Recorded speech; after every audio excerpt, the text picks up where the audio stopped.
Dengan demikian maka kita akan jauh lebih baik, bukan hanya fungsinya sebagai penyedia oksigen saja, tapi juga ekologis, Pak.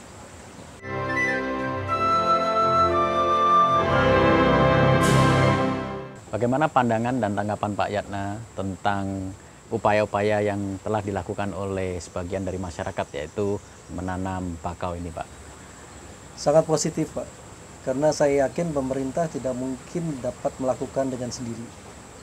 Ini memerlukan partisipasi masyarakat, perlu ada ownership atau kepemilikan bersama. Sehingga kalau ada apa-apa, misalnya ada yang pohon mati dan semuanya, masyarakat harus ikut terlibat. Dengan demikian ini pantai yang indah ini ya, namanya Indah Kapuk ini tentu saja harus indah gitu. Karena kalau hanya pemerintah kemudian nanam sampai puluhan juta, kalau tidak dipelihara susah, Pak. Baik Pak Yana, sebelum kita lanjutkan kita jeda dulu sesaat, Pak ya. Pemirsa, selain daripada upaya menanam bakau, juga bisa menghijaukan lingkungan kita seperti sekolah, rumah dan lain sebagainya. Mari kita saksikan tayangan berikut ini. Kegiatan penanaman pohon tidak hanya dilakukan di hutan saja.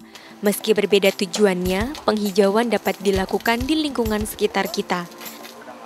Selain menyejukkan pandangan, tumbuhan yang ditanam di sekeliling kita dapat membantu menyediakan oksigen dan menyerap karbon dioksida dari lingkungan tersebut. Halaman rumah dapat menjadi area penghijauan yang pertama. Di tempat ini kita dapat menanam di tanah ataupun dengan sistem potisasi. Tumbuhan yang ditanam di halaman rumah dapat berfungsi sebagai penahan air dan peneduh cuaca. Namun jika hanya memiliki halaman yang sempit, penghijauan dapat dilakukan dengan cara menanam tumbuhan dalam pot.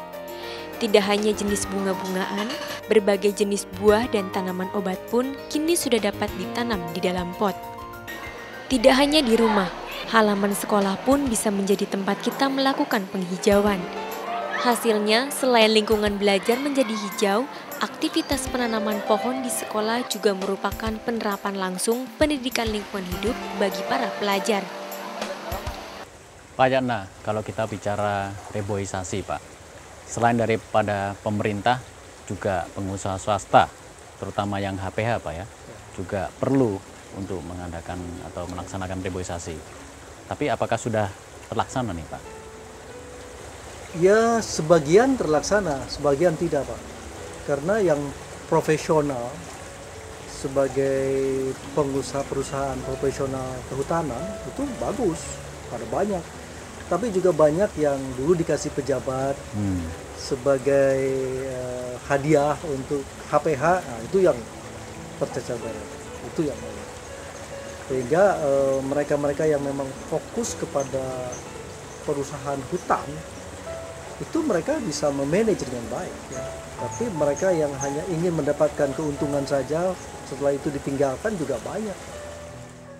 Jadi mix, Pak ya, campur Pak ya, hasilnya Pak ya. Ada yang oke, masih Ya, ada yang kurang juga Pak sekarang ini ya. saatnya Pak hanya yang betul-betul profesional saja.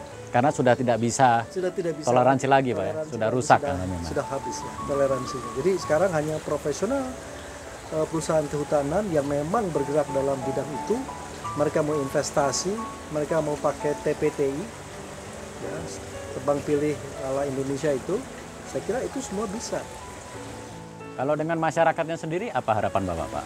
Nah, ini kan harus digalakkan, jadi jangan hanya langsung kemudian pemerintah saja menggalakkannya sendiri, kemudian bawa sini. Harusnya ya masyarakat di kampung ikut dilibatkan.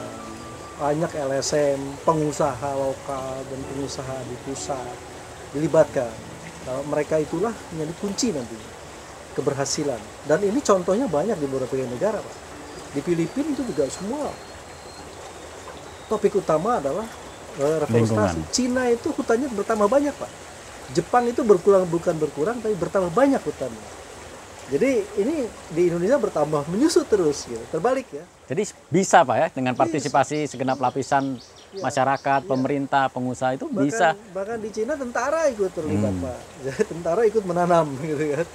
Jadi sekarang harus dilibatkan lah, bukan hanya itu kewajiban pemerintah, khususnya Departemen Kehutanan, tapi sudah menjadi kewajiban hampir semua orang. Karena keuntungannya untuk semua orang kok, bukan untuk Departemen Kehutanan saja, tapi untuk semua orang.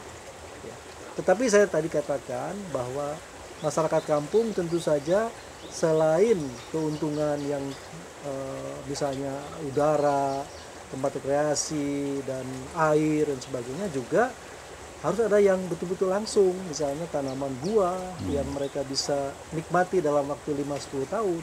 Itu saya kira akan bagus sekali. Pemirsa, sekecil apapun hutan yang tersisa, pasti banyak manfaatnya bagi kita.